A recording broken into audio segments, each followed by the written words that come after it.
dalam keadaan kita ini bukan sebagai seorang muslim. Jamaah sekalian, marilah kita senantiasa mensyukuri apa yang telah diberikan oleh Allah kepada kita. Mensyukuri nikmat kehidupan yang berarti Allah masih memberikan kita kesempatan untuk menambah amal pahala kita dengan cara salah satunya mengisi sela-sela aktivitas hidup kita dengan menjalankan perintahnya, yaitu ngaji seperti ini. Dan juga mensyukuri nikmat Allah yang berupa kesehatan. Dan pada kesempatan hari ini sekali lagi mari kita mengucap syukur, karena harta yang paling berharga itu adalah iman yang hari ini masih kita punyai. Nek boten karo iman gak mungkin kita bisa berkumpul di tempat ini. Kalau bukan karena motivasi kita yakin bahwa apa yang kita lakukan ini benar, tidak mungkin kita melakukan ini. Jamaah sekalian, melihat fenomena gejala yang terjadi di masyarakat kemarin itu, saya jadi tergelitik. Ono wong jenenge Kanjeng Dimas, ya, dan pengikutnya banyak, bahkan di Makassar konon sampai 3.000 sing melok duduk wong bodoh tok wong pinter. Bahkan staf ahli Majelis Ulama Indonesia, doktor misalnya, sekolah dokter, ibu kepencut.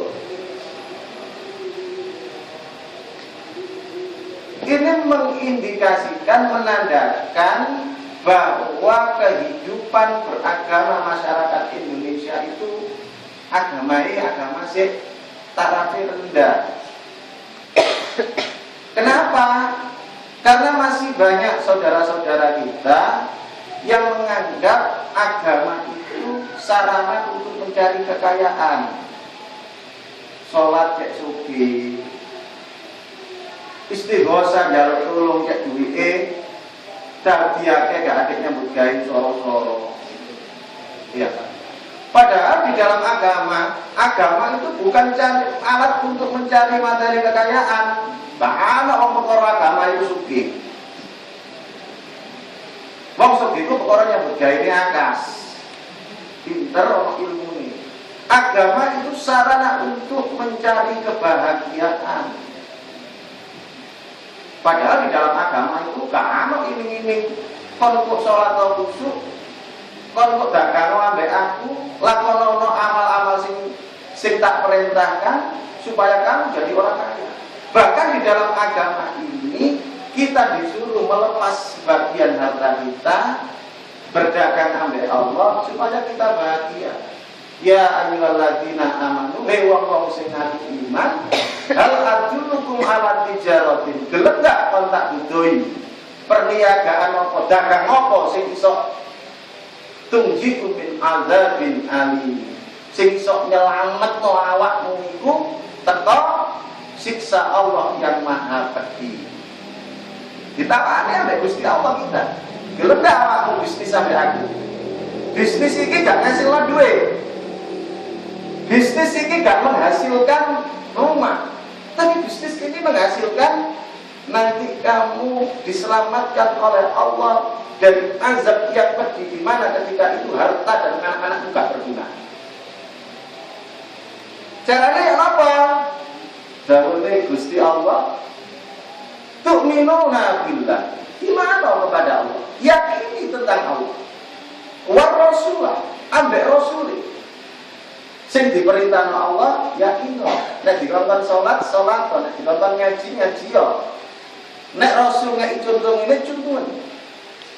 Terus mari ngoten tu'minuna billahi wa rasul wa tujahiduna, dan berjihadlah, bersungguh-sungguhlah kalian membuktikan imanmu dengan jalan apa?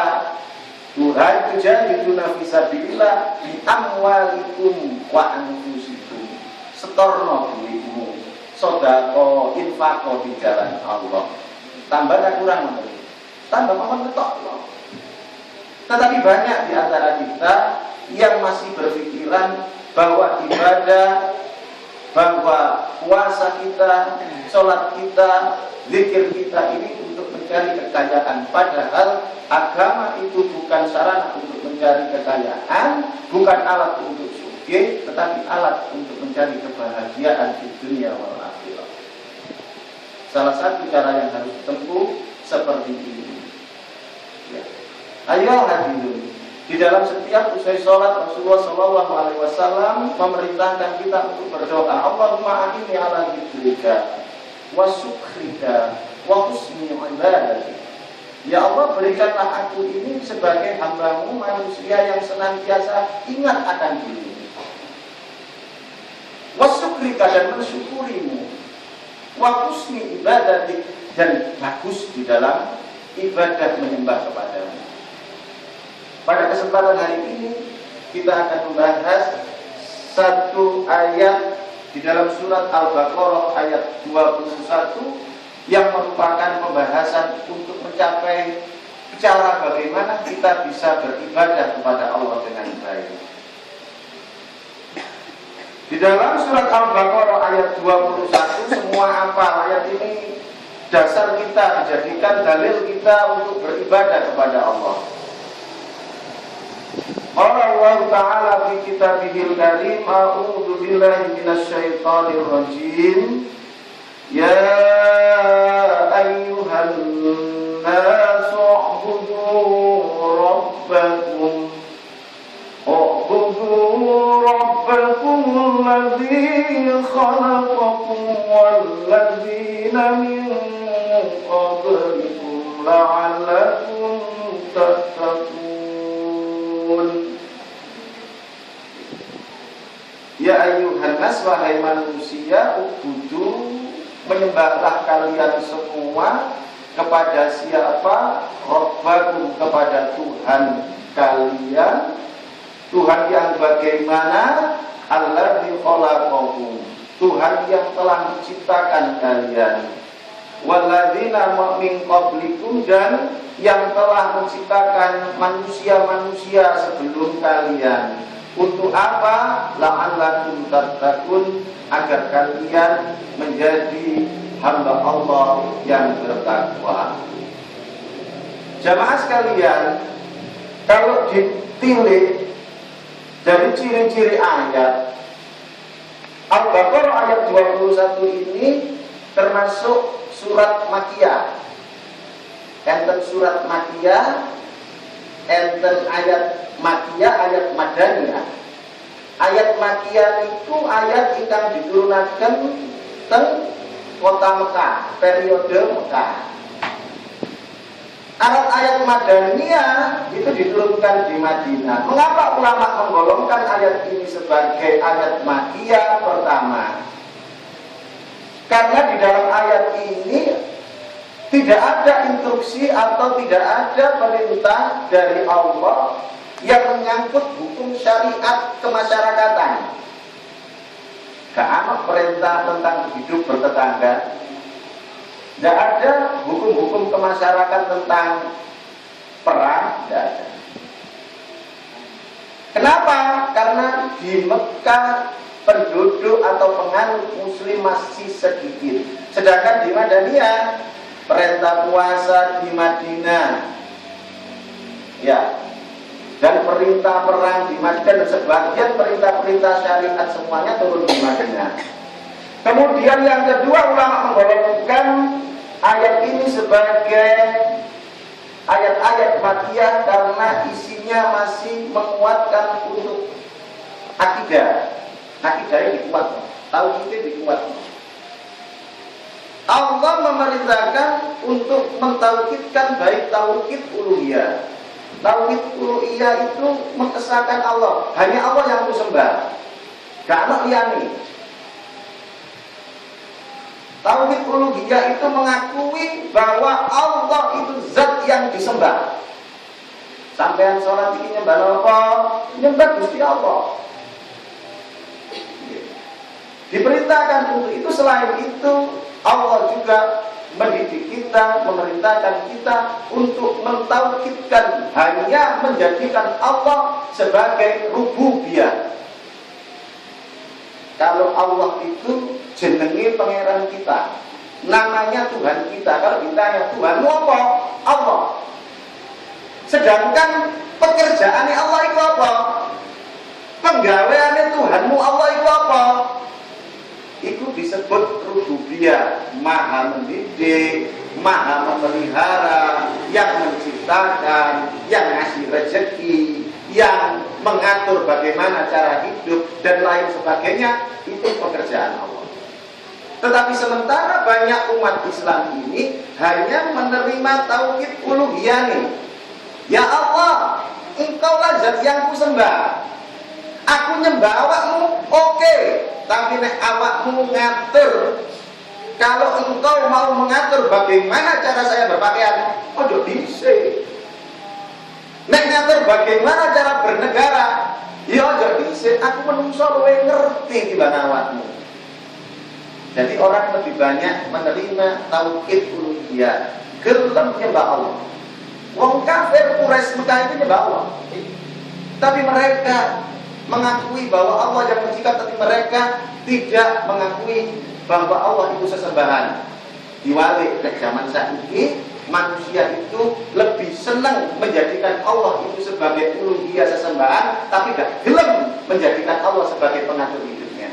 Tapi wong itu gaya tandingan-tandingan, tapi mengakui eksistensi. Nek ditakoni sapa sing menciptakanmu? Allah.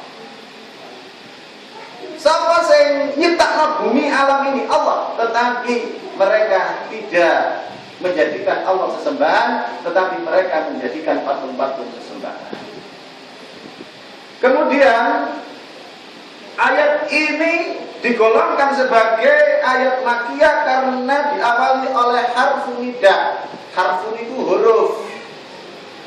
Jadi kata-kata huruf itu berasal dari bahasa Arab, harfu. Nida itu panggilan. Jadi huruf panggilan, ya ayyuha, niku namine harfu nida. Sing diceluk sapa? Munadai. Munadak sing diceluk Anas. Ciri-cirine ayat makkiyah, nek wonten ayat yang harfu nida Allah memulainya dengan ya ayyuhan nas, niku makkiyah. Anas niku jamae teko insan. Insan itu satu, namanya manusia. Kalau nas banyak manusia. Dikasih awalan oleh Allah al. Al ini bermakna istighraq. Kalau di dalam ilmu nahwu, kata-kata istighraq itu berarti menjadikan keseluruhan semua. Misalnya hamdu, setunggal pujian, nek ditambahi alhamdulillah, segala macam pujian. Pinter, hebat, perkasa. Ya. Kalau nas ditambahi anas, seluruh manusia. Kalau salam, keselamatan, ditambahi as, jadi assalam, segala keselamatan. Assalamualaikum, semoga Allah memberikan semua keselamatan. Tapi kata yang sing mengucapkan salam, Assalamualaikum warahmatullahi wabarakatuh, ini artinya setunggal keselamatan semoga diberikan oleh Allah.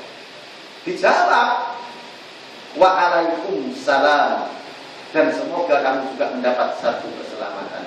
Padahal kalau diucapkan tulisannya as, ditambahi alif lam, assalamualaikum warahmatullahi wabarakatuh, semoga seluruh sumber keselamatan diberikan oleh Allah kepadamu.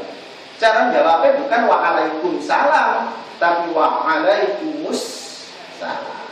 Nek waalaikumsalam menghilangkan al. Dan ini kan setunggal satu keselamatan. Kalau dijawab assalam waalaikumsalam, dan semoga segala macam sumber keselamatan itu diberikan oleh Allah kepadamu. Ini sing setunggal asing kata. Nggih. Nah, ini sing kata. Niku doa karena salam itu. Demikian pula di dalam ayat ini Allah mengawali kata-kata an-nasun dengan an-nas, berarti segala manusia. Yang dipanggil oleh Allah semua manusia, gak peduli sing kafir sing iman, boten peduli tiang jalur tiang estri, boten peduli tiang ingkang soge, tiang ingkang boten gadah, boten peduli alit maupun dewasa, semua dipanggil oleh Allah. Ya ayyuhan nas, wahai seluruh manusia. Kalau Allah memanggilnya ya ayyuhan nasun, siji menungso. Kalau dipanggil ya ayyuhan nas, wahai seluruh manusia. Di sini seluruh manusia diperintahkan oleh Allah untuk apa? Ubudu rabbakum. Ubudu asalnya teko kata kerja abada, ya'budu ibadah. Abada setelah menyembah, ya'budu sedang dan akan terus menyembah. Orang yang menyembah disebut abid, hamba. Yang disembah jenenge ma'bud. Allah itu ma'bud. Dan proses atau kegiatan menyembah disebut ibadah. Ibadah. Nah, yang jadi pertanyaan ini adalah apakah ibadah itu hanya sholat, zakat, puasa, haji, penyembelihan kurban, napa niku mawon? Apakah tidur, melampau, olahraga, mangan itu boten ibadah? Ya. Jamaah sekalian,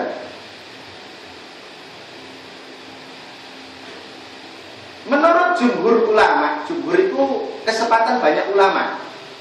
Mayoritas ulama mengatakan bahwa tidur itu juga ibadah, makan itu ibadah, belajar itu ibadah, kemudian olahraga ya ibadah, ngombe ya ibadah. Tapi dengan catatan, semua yang kita lakukan aktivitas kehidupan ibadah, dengan catatan semua itu kita lakukan untuk taqarrub ilallah, mendekatkan diri kita kepada Allah. Itu yang menjadi susah. Ya apa caranya mangan dari ibadah? Makan itu ya mubah. Tapi ketika kita makan, ya Allah, alhamdulillah ada rizkinya, semoga aku makan ini, semoga aku kuat. Sehingga dengan kuat aku bisa bekerja.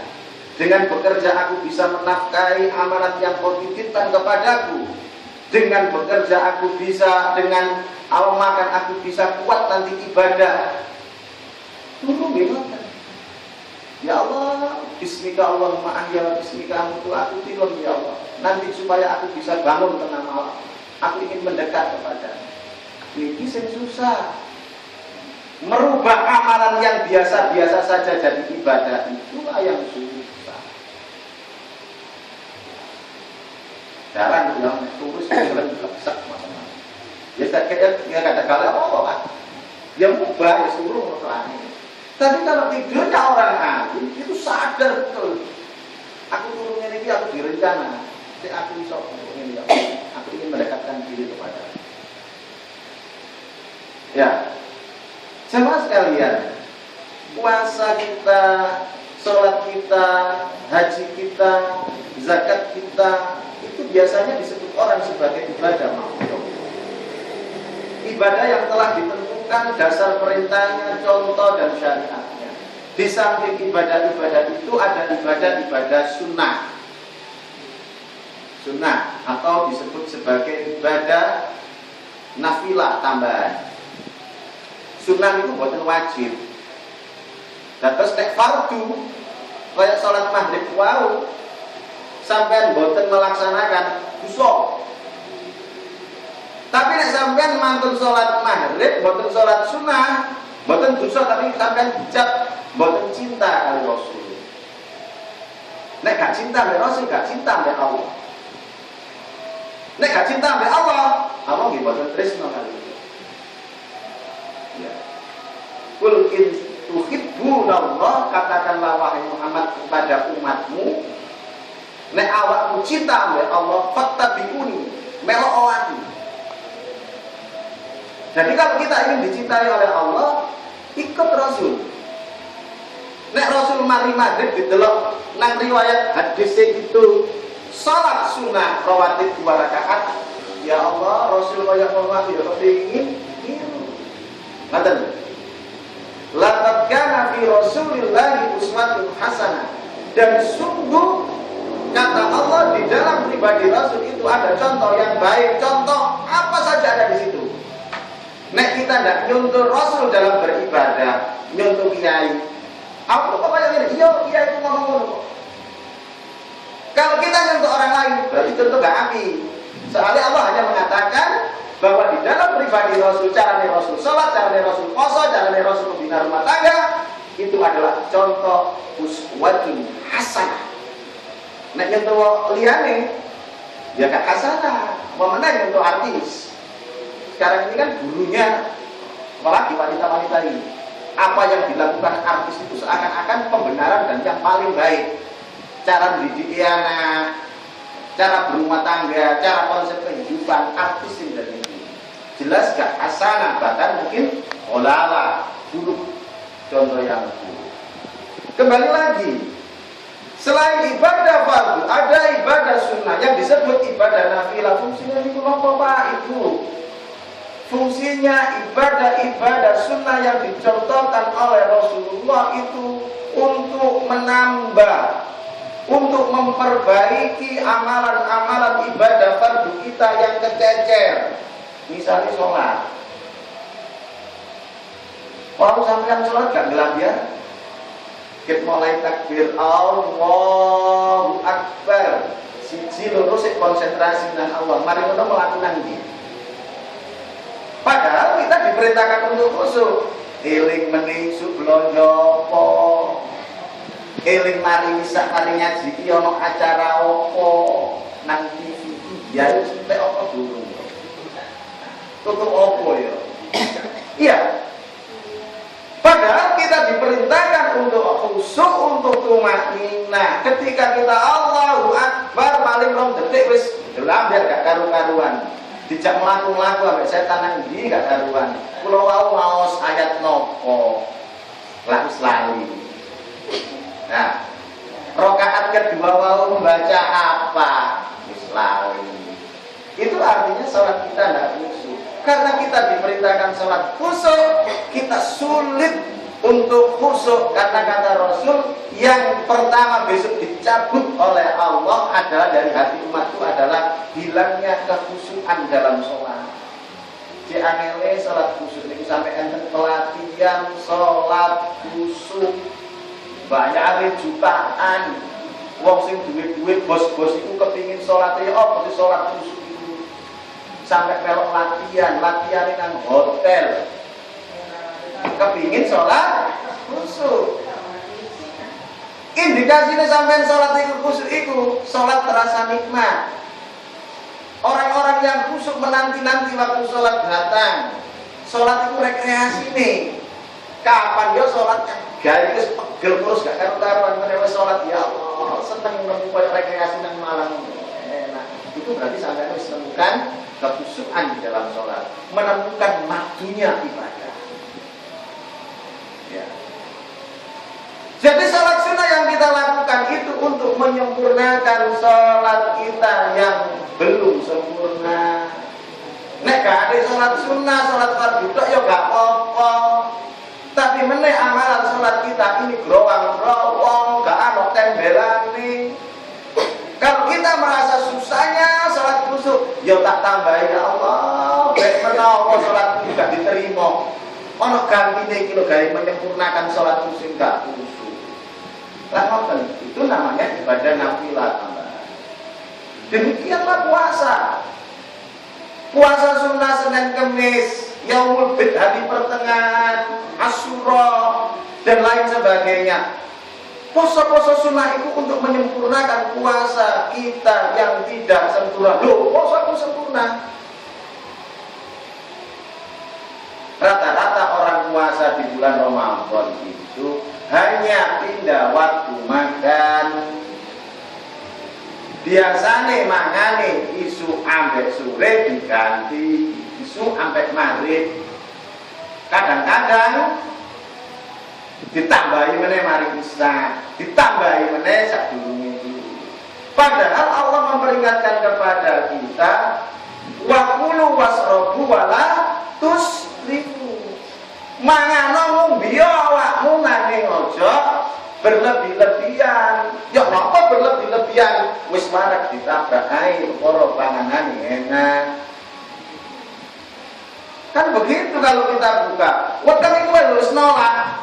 Ana kolok enake ditambah. Ana bojone boleh gawa sate, mangan meneh sate.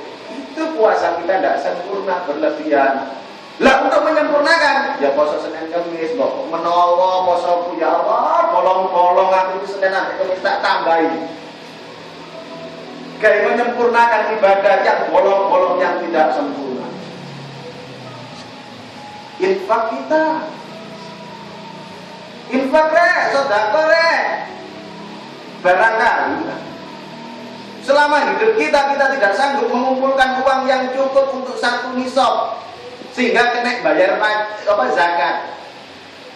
Ya, karena kita lebih melarat terus, gak tahu bayar zakat padahal zakat itu perintah, maka yang menggantikan zakat peluang kita beribadah adalah infak sedekah 500, 2000, pokoknya istiqomah rutin. Allah itu cinta kepada yang dawam.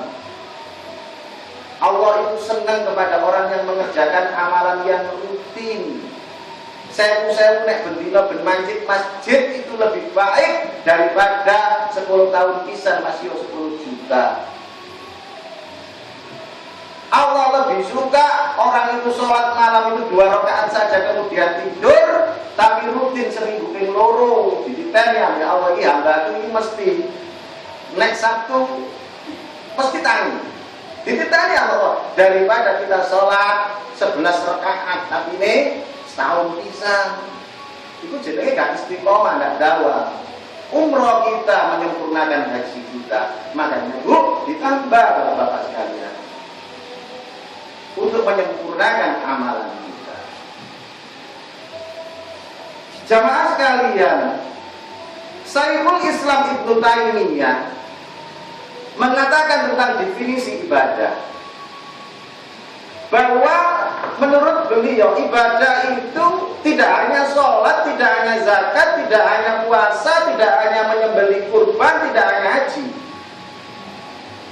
tapi yang disebut sebagai ibadah itu bahwa semua ucapan lisan, omongan kita maupun perbuatan kita niku ibadah, asalkan senyum kita, diam kita, perbuatan kita, omongan kita itu membuat Allah ridho dan cinta sama perbuatan itu.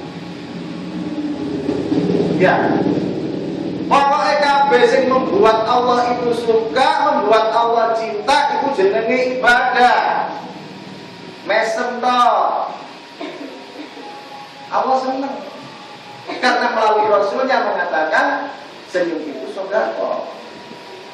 Ya, kalau apa yang membuat Allah itu ridho, apa yang membuat Allah cinta, semuanya dalam kehidupan itu disebut ibadah. Nek sing gawe Allah benci ambek gak ridho, baik senyum kita, diam kita, lisan kita membuat Allah benci, itulah disebut dosa. Kepada saudara sesama muslim senyum, hati bunga sing disenyumi, ya Allah, ibadah. Tapi nek kerungu wong Islam itu disakiti kelangan sepeda motor kemudian dia tersenyum, hehehe, jeje meneh gak itu. Ayolah hadirin Jamaah kaum muslimin muslimat yang dirahmati oleh Allah. Jadi kita diperintahkan oleh Allah manusia untuk beribadah, tidak hanya sholat, tidak hanya zakat, tapi semua kerangka kegiatan aktivitas kita itu adalah ibadah selama itu diridhoi oleh Allah.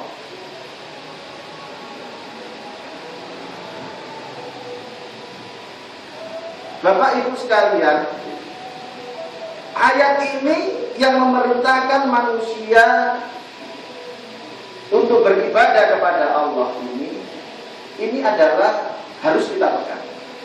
Harus senantiasa kita tanya sebelum kita tidur. Tekon di siapa ini? Dari mana kita asal? Sampai tanggal, kita sampai jawab, sampai telusuri, jangan itu. Tekon di Allah ini. Kok moro-moro nang dunia? Dari mana saya ini? Dan yang paling penting adalah untuk apa saya dilahirkan di dunia ini? Gaya apa manusia itu diciptakan? Dan mau kemana kita pergi nanti? Jaminan dia waktu kita pergi. Di dalam surat Ad-Dariyat, fungsi manusia. Wa ma khalaqtul jinna wal insa illa liya'budun. Gak tak ciptakno manungsa lan jin kecuali untuk beribadah. Untuk beribadah.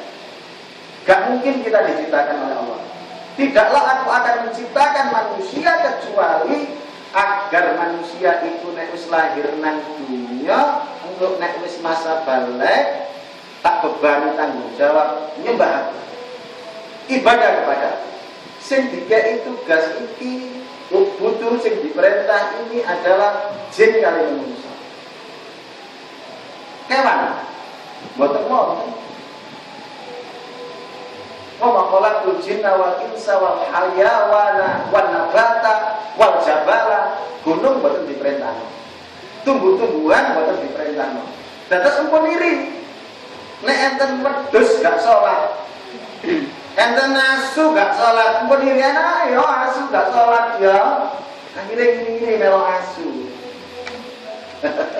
Nggih, itu artinya Sumarodatnahu asfala safilin. Manusia yang mulia diperintahkan ibadah, kemudian ia tidak menjalankan fungsi manusia, akhirnya ia keluar pada golongan jin dan manusia. Jadi apa? Rendah, jadi kewan. Derajat awak itu menungso, tapi jiwanya jiwa binatang. Yang disebut di dalam surat At-Tin, kemudian manusia yang mulia itu turun derajatnya menjadi hewan. Bahkan di dalam surat Al-An'am dikatakan balhum adallun, bahkan mereka itu lebih sesat daripada hewan karena tidak menjalankan fungsi ibadah. Makanya di dalam surat Al-Baqarah Allah memerintahkan ya ayyuhan nas ubudu rabbakum, sembah sapa pangeranmu, rabbakum, Tuhanmu. Dengan cara apa? Hanya dengan sholat? Tidak. Tetapi di dalam Islam itu ada amalan yang makhdhah, ada amalan yang ghairu makhdhah. Sholat kita disebut amalan yang telah ditentukan dan dicontohkan, dan ada amalan yang ghairu makhdhah selain sholat. Yang kata Ibnu Taimiyah, semua urusan yang dunia itu dari ibadah. Nek garai Allah senang dan cinta sama kita, itu ibadah. Ya, senyummu ibadah.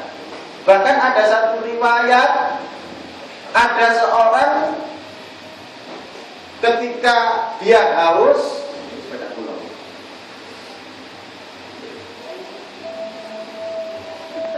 ketika haus minum, jupuk nang sumur emang Arab, kayak sumur emang tempel, minggu, saya buat tak saya nggak sanyu. Tapi yang enggak kayaknya tuh, modal, nak jupuk bani itu soro, torek bani dari untuk soro kayak apa itu soro. Mari wong itu modal, nang isor banyu, nang isor sumur, ngombe di sini ya. Diisi goribae tempat aire, kemudian ngombe sak wis alhamdulillah. Terus kamu enggak meneh, sorong enggak. Didelok lah nang dhuwur iku asu. meret-meret ambek di kotak-kotak lemah-lemah ini tandai dia haus, keleper-keleper. Orang itu kemudian dibalik nang awak. Sakno ya asu. Lan aku sing dadi asu kok iki lak sakno. Padahal asu itu hewan yang hina menurut mata kita. Tetapi laki-laki itu gak tega. Asu iki lho jane mati nek gak ngombe. Wes aku tak mudun meneh. Mudun meneh soro mati apa? Wis pokoke soro sampai tekan ngisor sumur dicoplok terompae UV sepatune. Wis sepatune terompah. Dicedhokno banyu. Dicakot terang mulai saking soroi. Sepatune lho dicakot. Munggah nang sumur kudu tangan lho. Bareng tekan kono diombeni. Nabi yang cerita ini.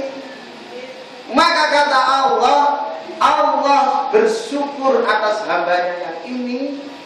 Wong lanang sing ngeki ngombe asu iki Allah ini gembira, memuji dan bersyukur. Aku bersyukur dengan hambaku. Sehingga apa? Allah itu sifatnya itu bisa muncul di dunia. Isok nyelamat asu melalui tangannya ini ada orang yang mau seperti Allah mengucapkan terima kasih. Dan kata Rasul, orang ini diganti oleh Allah sebagai ahli surga. Nyelamat asu, asulak belenak. Dan sebaliknya di dalam riwayat lain, ada seorang wanita yang karena ada kucing bunyolong tindangi, bunyolong iwake, kucing itu dicancang, gak dikei mangan, gak dikei ngombe sampai mati. Kata Rasul, masuk neraka orang ini. Coba Bapak Ibu sekalian, di dalam kisah ini orang bisa masuk neraka perkara kewan sing jenenge kucing, gak ngombe kucing. Mlebu neraka. Wong ya iso mlebu surga perkara asu. Ngombeni asu iso mlebu surga. Apa meneh nek ngombeni menungso. Lho Pak. Nek ngombeni asu ngelak ae oleh ganjaran swarga apa meneh nek ngombeni menungso apa meneh nek ngombeni wong Islam sing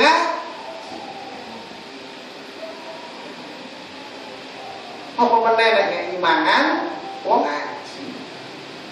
Nah, jadi ibadah itu tidak hanya sholat, tetapi Rasulullah mencontohkan di dalam Islam itu ada ibadah yang namanya ibadah vertikal, yang berhubungan ambek Allah, sholat, haji, tetapi yang ada yang horizontal. Ibadah itu juga ambek menungso kudu apik, wong ambek kewan ae kita diperintahkan bagus, apalagi terhadap manusia. Di dalam Islam ini, di dalam ajaran agama kita patut bersyukur.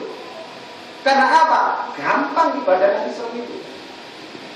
Bahkan seorang sahabat bertanya kepada Rasul, ya Rasulullah, apakah saya memberikan nafkah batin kepada istri saya itu juga sedekah? Ngumpuli bojoku itu ya sedekah ya Rasulullah. Jawabannya Rasulullah, dikei nalar logika. Nek ana wong ngelampiasno sahwate duduk nang gone, duduk nang sing halal, misalnya melacur dosa enggak? Dosa. Kalau orang yang melampiaskan syahwat kepada yang bukan haknya itu dosa, berarti wong sing melampiaskan syahwat nang gone itu berpahala. Kumpule awakmu nang bojomu itu ibadah, kan? Ya. Bahkan ada sahabat yang bertanya kepada Nabi, ya Nabi enake wong itu. Wong sugih ku cek enak. Dek salat aku ya salat. Dek poso aku ya poso. Tapi aku wong melarat. Dek iso sedekah, infak, zakat lalu. Iki gak adil. Aku kalah ibadah, kalah total pahala, perkara dek sugih. Jadi Nabi kenapa? Zikirmu, kamu membaca tahmid alhamdulillah itu ibadah. Kamu membaca tahlil la ilaha illallah itu ibadah. kamu mensucikan Allah Subhanallah, itu ibadah. Jadi kamu alasan wong Islam itu masih wong sugih, wong melarat, wong wedok, wong lanang ibadah itu terpilah-pilah. Oh, nek itu sugih iso ibadahnya. Ini menunjukkan keluasan kasih sayang Allah di dalam Islam itu. Semua orang itu bisa ibadah, tapi loh Bapak sekalian, terus ojo gawe dalil gara-gara pikir itu sedekah, kumpuli bojo sedekah dadi wong pelit. Wes aku gak tau sedekah sing ngeki dhuwit sing bondo-bondo.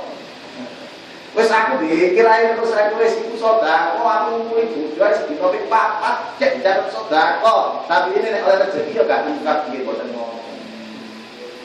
Ya. Sedekah.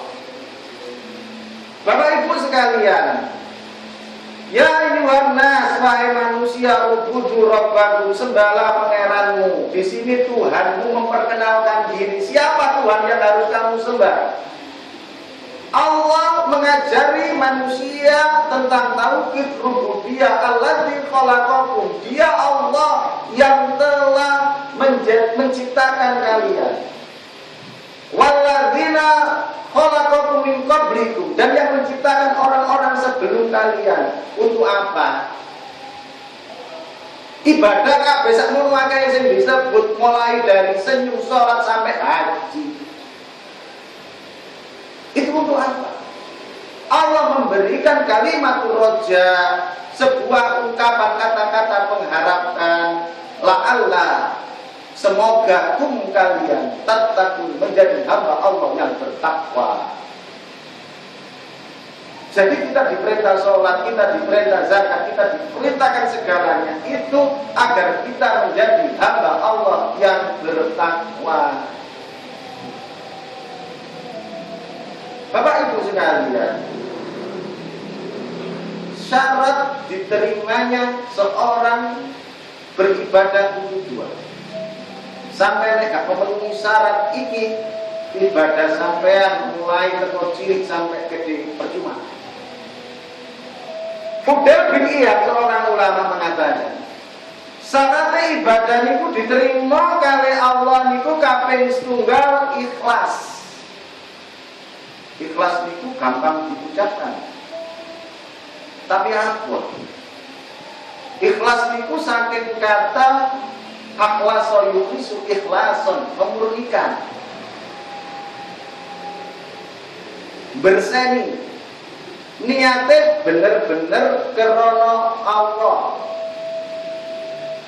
Salat ku wis gak ana kecampuran apa-apa, baku dilem. Biasae cirine wong sing ikhlas iku mboten kulian, mboten gondian perkara ibadah. Adane suarane ditegur wong, cempreng, suara cempreng, wis meneh wis gak nang masjid. Ngimami sampean kok koyo ngono, paten gerakel, meneh wis mutu.